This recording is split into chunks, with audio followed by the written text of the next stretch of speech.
함께 오늘 본문의 말씀을 가지고 나는 호세아가 아니었습니다 라는 제목으로 함께 말씀을 나누도록 하겠습니다. 호세아서는 하나님께서 얼마나 이스라엘을 사랑하시는지를 잘 보여주는 성경입니다. 이 호세아는 이제 BC 755년부터 북이스라엘 멸망하는 722년쯤까지 활동했던 선지자입니다. 호세아는 이제 북이스라엘의 멸망을 지켜보면서 하나님의 말씀을 전하는 임무를 맡게 되었습니다. 그런데 하나님께서는 이 호세아를 조금 특별하게 부르십니다. 특별하다고 말씀드렸지만 사실 우리가 하나님의 방법이라고는 상상할 수 없을 것 같은 그런 방법으로 호세아를 부르십니다. 우리 함께 2절에 있는 말씀을 다시 한번 읽어보겠습니다. 우리 함께 읽겠습니다. 여호와께서 처음 호세아에게 말씀하실 때 여호와께서 호세아에게 이르시되 너는 가서 음란한 여자를 맞이하여 음란한 자식들을 낳으라. 이 나라가 여호와를 떠나 크게 음란한이니라 하시니라. 아멘. 하나님께서는 왜 음란한 여인을 굳이 아내로 맞이하라 하셨을까요? 그리고 음란한 자식을 낳으라고 그렇게 말씀하셨을까요? 만일 우리가 사랑하는 자녀의 결혼 상대를 찾는다고 할 때 여러분은 무엇을 가장 중요하게 여기시겠습니까? 이미 자녀를 결혼시키신 분들도 있으시고 아직 자녀가 결혼 안 하신 분들도 계신데 어떤 부분을 이제 어떤 사위와 어떤 며느리를 데려오시면 여러분들이 혹시 만족하실 수 있을까요? 저 같은 사위라고 하시면 만족하실 수 있으실까요? 네, 아니신 것 같습니다. 네, 결혼정보회사가 요즘에는 많이 유행을 하고 있습니다. 이 결혼정보회사를 보면 그 사람의 모든 것을 놓고 판단하고 또 그것들을 점수로 환산해서 이제 등급을 매깁니다. 이제 개인의 이제 나이, 외모, 학벌, 직업, 연봉, 그리고 모아둔 재산, 그리고 종교, 그리고 집안의 배경까지 다 넣어서 점수를 매기고 등급을 매기는 것이죠. 그래서 제가 직업이 아무리 좋다고 해도 이제 부모님의 집안이 또 따라오지 않으면 또 모아둔 재산이 없으면 등급을 좋게 받기가 굉장히 어렵다고 합니다. 이렇게 많은 것들을 고려하고 또 조건을 달아서 나는 어떤 것들이 좀 더 나에게 유익이 될 것 같아. 좀 더 나는 어린 사람을 만나고 싶어. 나는 직업이 좋은 사람을 만나고 싶어. 아니면 나는 학벌이 좋은 사람을 만나고 싶어. 아니면 그 사람의 부모님의 집안 내력이 좋은 사람을 만나고 싶어. 이런 식으로 이 조건을 내걸면 그 사람과 매칭해주는 그러한 이 회사가 바로 결혼 정보 회사인 것이죠. 왜 이렇게까지 해서 결혼 상대를 구하려고 하는 것일까요? 결혼이 굉장히 인생에서 중요한 것이기 때문에 그렇습니다. 성경적으로 본다면 결혼은 부모를 떠나 한 몸을 이루는 것이기 때문에 결혼은 굉장히 중요한 문제인 것입니다.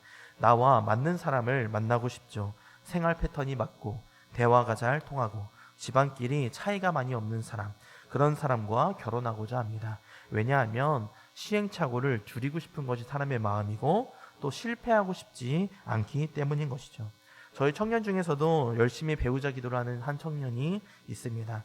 그 청년에게 제가 누누이 계속 이야기하는 것은 무엇이냐면 너가 하나님 앞에서 너의 이상형을 늘어놓을 거면 결혼정보회사를 가입해라.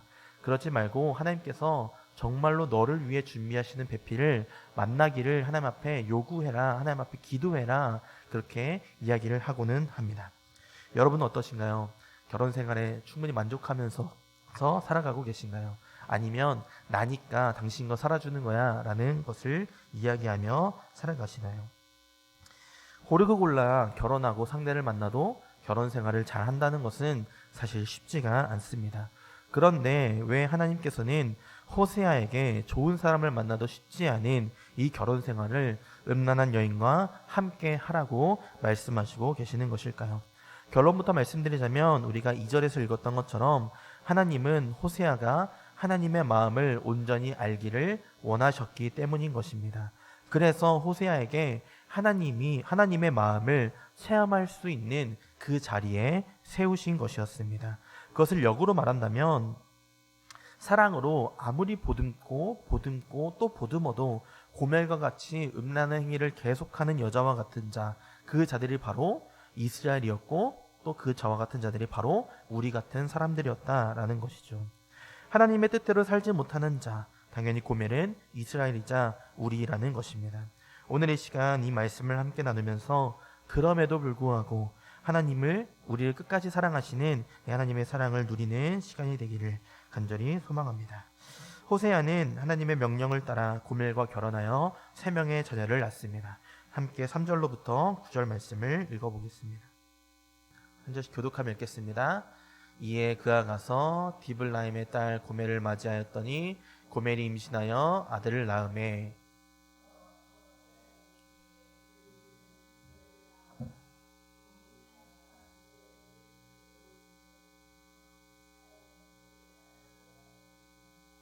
그날에 내가 이스라엘 골짜기에서 이스라엘의 화를 꺾으리라 하시니라.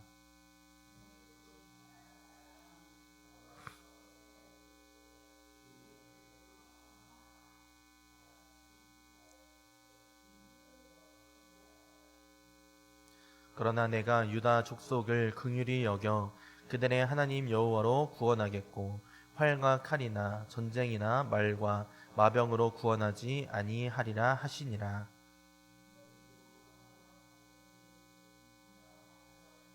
함께 읽겠습니다. 여호와께서 이르시되 그의 이름을 로암미라 하라. 너희는 내 백성이 아니요 나는 너희 하나님이 되지 아니할 것임이니라. 아멘. 하나님께서는 친히 자녀의 이름까지도 지어주시죠. 이스라엘, 로루하마, 로암미입니다. 먼저 그 중에 로루하마와 로암미를 먼저 살펴보겠습니다. 앞에 히브리어 로가 붙어 있는데 이 로는 히브리어로 이제 부정 접두어입니다. 그래서 아니다라는 그런 뜻을 가지고 있습니다. 그래서 이름 자체가 이제 부정적인 의미를 가지고 있는 것입니다. 원래 루하마라고 하는 뜻은 이제 긍휼을 받은 자라는 의미인데 앞에 로가 붙었기 때문에 이제 긍휼을 받지 못하는 자라는 뜻이 되었고, 마찬가지로 암미라는 뜻은 내 백성이다라는 뜻인데 부정접두 로가 앞에 붙어서 내 백성이 아니다라는 뜻이 되고 있는 것입니다. 그리고 마지막으로 첫째 이스라엘에 대하여 말씀드리면, 하나님은 이스라엘의 피를 예후의 집에 갚으시며 이스라엘 족속의 나라를 패하신다라고 그렇게 말씀하셨습니다.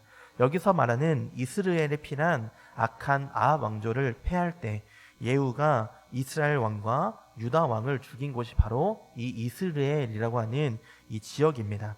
그리고 또 이세벨과 아합의 왕자 70명을 죽인 곳이 또 이 이스라엘 지역이었습니다. 즉 하나님께서는 이 첫째 이름을 이스라엘로 지으신 이유는 피로 혁명을 일으켜 왕위를 찬탈한 예후의 왕조를 심판하시겠다라는 말씀과 또 그들을 심판한 것 같이 이스라엘 왕조도 북이스라엘 왕조도 패하겠다라는 것을 말씀하시고 계시는 것입니다. 고멜과 결혼하여 낳은 자녀들의 이름, 굉장히 무섭고 무거운 이름들인 것입니다. 우리는 우리의 자녀들의 이름을 지을 때 굉장히 좋은 이름을 넣어서 이름을 짓습니다. 이처럼 사람은 이름을 굉장히 중요하게 여깁니다. 왜냐하면 이 자녀의 이름을 지을 때 보통 소망을 많이 담고 있기 때문입니다. 그리고 이름은 그 사람의 정체성을 담고 있기 때문입니다.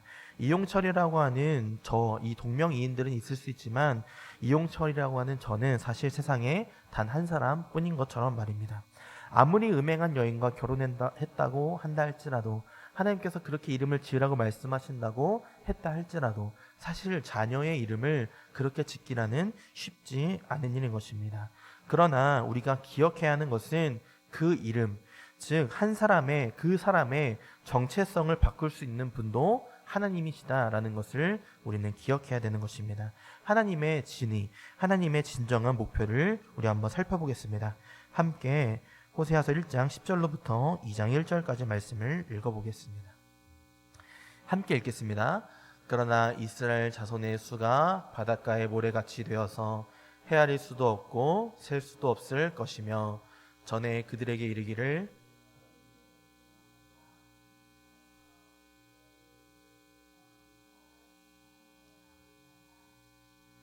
이에 유다 자손과 이스라엘 자손이 함께 모여 한 우두머리를 세우고 그 땅에서부터 올라오리니 이스라엘의 날이 클 것이미로다. 너희 형제에게는 암미라고 너희 자매에게는 루하마라 하라. 아멘. 로루하마와 로암미에서 루하마와 암미로 바뀌고 있는 모습을 볼 수 있습니다. 이스라엘에 퍼졌던 그런 저주의 말씀, 패하겠다는 말씀이 아니라 그들을 살리시겠다, 회복시키시겠다는 말씀도 함께 주고 계시는 것입니다. 하나님의 진정하신 목표는 그들을 패하고 심판하고 멸망시키시는 것이 아니라 그들을 회복시키시는 것에 있었다는 사실을 분명하게 보여주고 있는 것입니다. 그들을 우리가 여기서 한 가지 더 살펴볼 수 있는 것은 하나님께서 내것인 조건입니다. 조건이 없다는 것입니다. 너희가 회개하고 돌이키면 너희가 그렇게 회복될 거야 라는 말씀이 아니라 이미 그들의 이름을 지으실 때부터 그들을 회복시키시겠다라는 말씀까지 함께 주시고 계신 것입니다. 그래서 호세아와 고멜을 결혼하게 하신 것입니다. 앞서 말씀드린 것처럼 결혼은 한 몸을 이루는 것입니다. 호세아와 고멜이 한 몸을 이루고 연합된다라는 것이죠. 이와 같이 하나님의 크신 사랑은 이 고멜과 같은 교회, 이스라엘과 함께 연합되셔서 그들을 새로운 자로 다시 바꾸신다. 그들이 죄인이었던 정체성을 온전한 사람으로 바꾸신다라는 것을 보여주고 있는 것입니다. 우리가 어떠한 특정한 조건을 굉장히 잘 이행해서 하나님 말씀에 의로운 행함을 해서 예수님이 우리를 위하여 십자가에 죽으신 것이 아니라는 것입니다. 그분께서 이루신 온전한 의가 우리에게도 전가되었고 그것은 오직 하나님의 은혜라는 사실을 우리에게 말씀하시고 계시는 것입니다. 그래서 우리는 이것을 우리의 삶에 적용할 때 잘 적용해야 하는 것입니다. 앞서 말씀드린 것처럼 결혼 생활이라는 것이 쉽지가 않습니다. 야, 내가 나니까 너와 함께 살아주는 거야. 당신의 그러한 모습들을 받아줄 사람이 어디 있어? 나 말고 누가 있겠어? 하나님께서 나를 만나게 하신 것을 정말 감사하게 여겨 라고 제가 많이 얘기합니다. 저희 집사람에게 굉장히 제가 많이 이야기하는 내용입니다. 저는 어느 편에 서 있는 것 같으신가요? 제 마음은. 저는 호세아 편에 서 있는 것 같습니다. 저는 호세아라고 생각은 합니다. 머리로서는. 근데 아닙니다. 머리로서는 고멜이라고 생각합니다. 그러나 제 마음과 가슴은 저는 호세아다라고 그렇게 이야기하고 있는 것 같습니다. 사실 앞서 말씀드린 것처럼 제가 그렇게 생각할 때가 너무나도 많습니다. 보통 신학교 2학년쯤 되면 이제 이 신학생들이 어깨가 많이 올라갑니다. 이 신학교 2학년이라고 하는 것은 대학원생이 아니라 대학교에 있는 신학생들입니다. 그래서 이제 좀 2년 정도 공부했고 머리에 어느 정도 이제 차는 것도 있으니까 굉장히 이제 시니컬해지기 시작합니다. 그래서 이 정죄를 입에 달고 살아가죠. 한국 교회는 이래서 안 돼. 이제 기성교회 목사님들은 저래서 안 돼. 뭐 이렇게 앞으로 목회는 이렇게 해야 돼, 저렇게 해야 돼. 아주 열심히 떠드는 것이 바로 이 신학교 2학년, 3학년 이 친구들이었습니다. 저라고도 그렇게 크게 다르지 않았습니다. 신학을 배웠다고 이제 교회에서는 항상 제 옆구리에는 이 고린도 후서 그 주석이 껴 있었습니다. 자랑하듯이 가지고 다녔었죠. 교회가 아니면 어디서 자랑할 수 있었을까요? 그렇게 끼고 다녔고 열심히 신학책들을 교회에서 열심히 읽었던 그런 기억도 있었습니다. 고개를 빳빳이 세우고 또 정죄의 왕이 되어서 여기저기 정죄하면서 그렇게 살아갔었습니다. 저와 와이프가 함께 연애하고 있는 과정 속에서도 다르지 않았습니다. 제가 열심히 저희 집사람을 정죄했습니다. 왜 그렇게 정죄했을까요? 결혼할 사람이라고 생각했기 때문에 열심히 정죄했습니다. 나와 결혼을 하기 위해서 사모가 될 거면 엄청 거룩한 삶을 살아야 돼. 엄청 깨끗한 삶을 살아야 돼. 그러니까 좀 내 말을 잘 들어. 알았어? 이렇게 하면서 많은 정죄를 하면서 살아갔던 저의 삶이 있었습니다. 그렇게 매번 정죄를 하다 보니까 저를 떠나가더라고요. 사실은 저희가 헤어짐을 겪었었습니다. 그 헤어짐을 결심하는 그 날에 이제 저한테 주도권이 있었습니다. 놀랍게도 저한테 주도권이 있어서 제가 헤어져야 되냐 말아야 되냐라는 것을 결정할 수 있는 자리에 있었습니다. 그래서 주일 예배를 드리면서 이제 교육전도사를 하고 있었기 때문에 가장 뒷자리에서 예배를 드리며 하나님 앞에 이렇게 기도했었습니다. 하나님, 어떻게 해야 되는 게 좋겠습니까? 저는 너무 헤어지고 싶습니다. 너무 힘듭니다. 이렇게 생각을 하고 있었는데 하나님께서 저에게 주셨던 그 마음이 무엇이었냐면, 야, 너는 고멜이다, 이렇게 얘기하셨어요. 그러니까 그게 무엇이냐면, 저는 제가 호세아인 줄 알고 그렇게 살아가고 있었고 또 정죄하면서 내가 아니면 저 사람을 바꿀 수 없어 라고 생각했지만 하나님께서 저에게 하시는 말씀은 너나 잘해 라는 말씀이었던 것입니다. 너는 호세아가 아니라 너는 고멜이었어. 그런데 저는 어떤 사람이었나요? 신학교 3학년. 저는 아직 교만했던 사람이었습니다. 하나님, 아닙니다. 저는 저 사람을 만날 수 없습니다. 그래서 저는 헤어짐을 결심했고 통안에 1년을 보냈습니다. 1년을 보낸 후에 저희 집사람을 다시 연락해서 저를 다시 만나줍사 이야기를 하게 되었죠. 그때는 교만한 모습이 다 빠져 없어졌습니다. 허리를 90도로 숙였고 제발 저와 만나주세요 라는 그런 삶을 저는 살아갔었습니다. 가장 후회되는 것이 있다면 호세아처럼 저를 여겼다는 것입니다. 그 교만함, 하나님께서 처음 저에게 그런 말씀을 하셨을 때 제가 받아들이지 않았었던 것, 그것이 지금도 살아가면서 가장 후회되는 삶 중에 하나인 것 같습니다. 결혼 생활이 그때부터 저는 을로서 살아가게 된 것 같았습니다. 하나님께서 부르신 우리 같은 사람들, 이 사람들의 가장 조심해야 되는 부분이 바로 이런 교만함에 있다는 것입니다. 그렇다면 우리는 어떠한 잘못들을 많이 하며 살아가는가? 이것도 한번 살펴보도록 하겠습니다. 우리 한번 2장 5절로부터 8절에 있는 말씀도 함께 살펴보겠습니다. 우리 한 절씩 교독하며 읽겠습니다. 그들의 어머니는 음행하였고 그들을 임신했던 자는 부끄러운 일을 행하였나니 이는 그가 이르기를 나는 나를 사랑하는 자들을 따르리니 그들이 내 떡과 내 물과 내 양털과 내 삶과 내 기름과 내 술들을 내게 준다 하였음이라.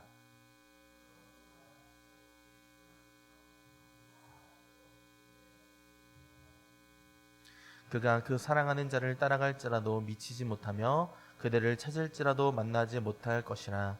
그제야 그가 이르기를 내가 본 남편에게로 돌아가리니 그때 내 형편이 지금보다 나았음이라 하리라.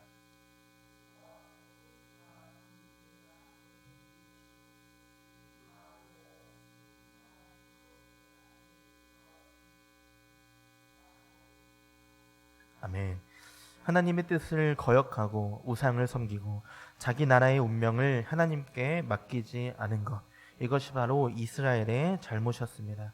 하나님 외에 다른 것을 의지하려고 했던 것입니다.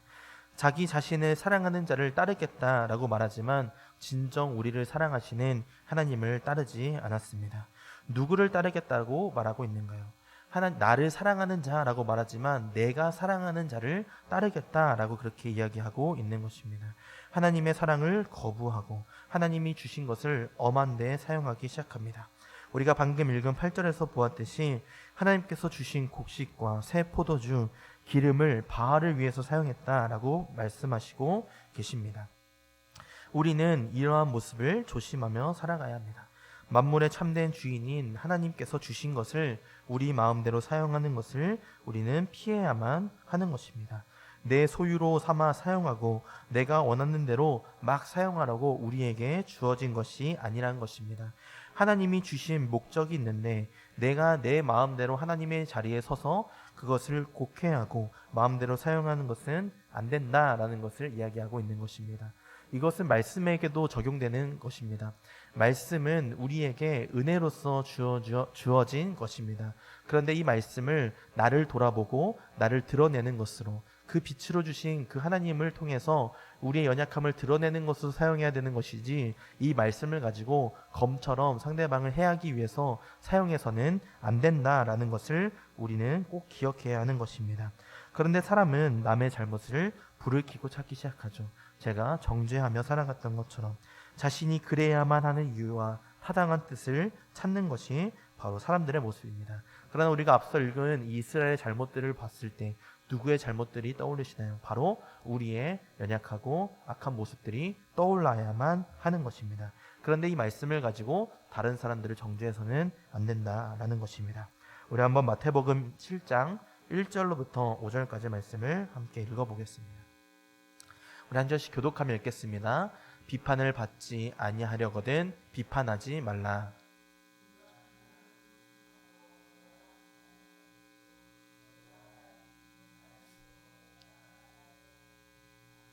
어찌하여 형제의 눈 속에 있는 티는 보고 내 눈 속에 있는 들보는 깨닫지 못하느냐.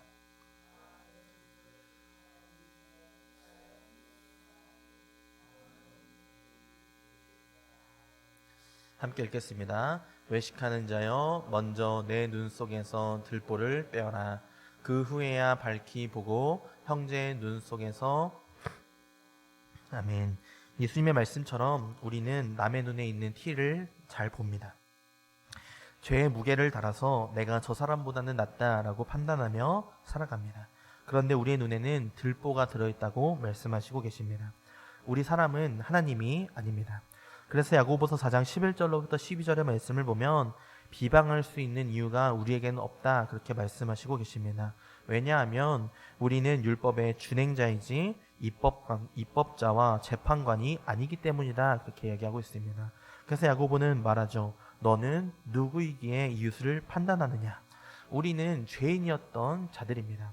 우리가 하나님의 자리에 서서 남들을 정죄하며 판단하며 살아갈 수 없는 것입니다. 바울은 자기 자신을 죄인 중에 괴수라고 그렇게 이야기를 합니다. 우리는 바울의 고백처럼 죄인 중에 괴수였던 사람들인 것입니다.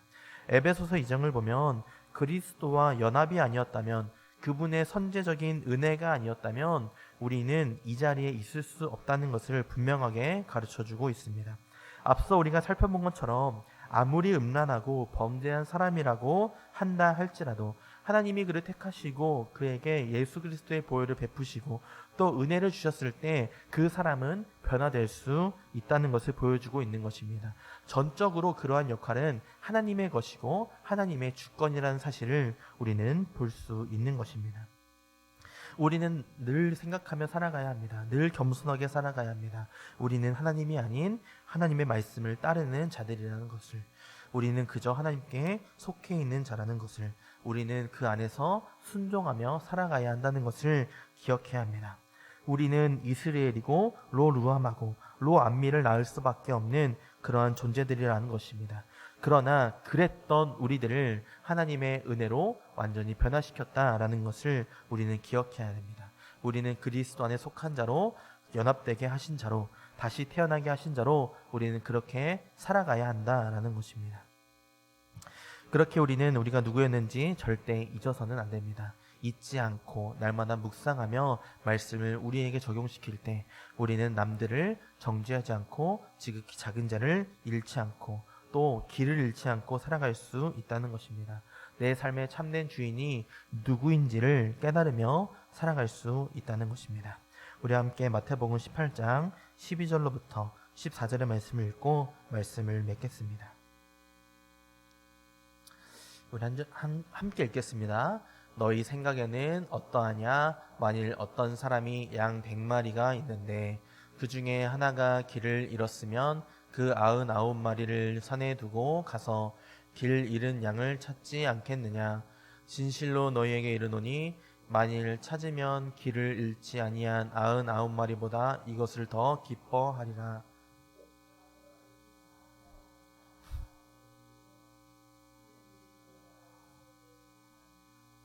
아멘. 우리는 지극히 작은 자들입니다. 잃었던 양을 찾으러 오신 주님이 우리를 다시 양 무리 안으로 집어넣으셨습니다. 우리는 지극히 작은 자들밖에 없는 이 교회 안에서, 공동체 안에서 살아가고 있습니다. 우리가 이 자리에 있을 수 있는 것은 오직 하나님의 은혜와 사랑이 있다는 사실을 우리는 잊어서는 안 됩니다. 우리는 호세아가 아닙니다. 호세아라고 말씀드리지만 이 호세아가 역할했던 하나님이 아니라는 사실을 우리는 꼭 기억하며 살아가야 합니다. 서로가 서로에게 하나님께서 받으신 사랑, 하나님께서 주신 사랑으로, 하나님께 받은 사랑으로 서로를 보듬으며 덮어주며 살아가야 한다는 것입니다. 그들에 대한 심판은 우리가 하는 것이 아니라 하나님께서 하신다는 것을 분명하게 기억하셔야 되는 겁니다. 그 심판 또한 하나님께서 회복의 길을 여시기 위한 수단과 방법으로서 사용하신다는 것입니다. 그렇게 우리는 그것들을 다 알 수 없으니 하나님께 맡기며 살아가면 되는 것입니다. 그들을 위해 기도하면 되는 것입니다. 연약하고 작은 자들을 위해서 함께 기도하는 우리 교회가 되기를 소망합니다. 함께 하나님의 사랑과 은혜가 넘치는 그러한 은혜를 전할 수 있는 교회가 되어지기를 주님의 이름으로 간절히 소망합니다.